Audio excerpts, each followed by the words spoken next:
രാജ്യത്ത് നേരത്തെ പറഞ്ഞതുപോലെ രാജ്യത്ത് തന്നെ ഒരാളെ വധിച്ചതിന് ഏറ്റവും കൂടുതൽ പേർക്ക് വധശിക്ഷ കിട്ടുന്ന ഒരു കേസാണ് ആലപ്പുഴയിൽ രഞ്ജിത്ത് ശ്രീനിവാസൻ വധക്കേസ്. കൂടുതൽ പേർ ശിക്ഷിക്കപ്പെട്ട മറ്റു കേസുകൾ എല്ലാം കൂട്ടമരണങ്ങൾക്ക് കാരണമായ സ്ഫോടനങ്ങളും ആക്രമണങ്ങളും ഒക്കെയായിരുന്നു.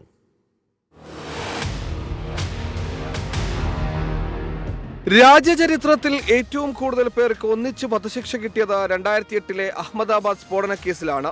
3 മലയാളികൾ ഉൾപ്പെടെ 38 പേർക്കായിരുന്നു വധശിക്ഷ. മുൻ പ്രധാനമന്ത്രി രാജീവ് ഗാന്ധി കൊല്ലപ്പെട്ട ശ്രീ പെരുമ്പത്തൂർ കേസിൽ 26 പേർക്കാണ് ഒറ്റ കേസിൽ വധശിക്ഷ വിധിക്കപ്പെട്ടത്. രാജീവ് ഗാന്ധിക്ക് പുറമെ 14 പേർ കൂടി കൊല്ലപ്പെട്ടു. നിരവധി പേർക്ക് പരുക്കേറ്റു. ബീഹാറിൽ 1997 58 ദളിതരെ വധിച്ച കേസിൽ 16 പ്രതികൾക്കാണ് വധശിക്ഷ വിധിച്ചത്. ഉയർന്ന ജാതിക്കാർ നടത്തിയ ആക്രമണമായിരുന്നു കൂട്ടക്കൊലയ്ക്ക് കാരണം. 257 പേർ കൊല്ലപ്പെട്ട മുംബൈ സ്ഫോടന കേസിൽ പോലും 12 പ്രതികൾക്കാണ് വധശിക്ഷ വിധിച്ചത്.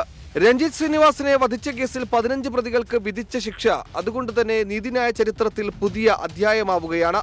News desk 24.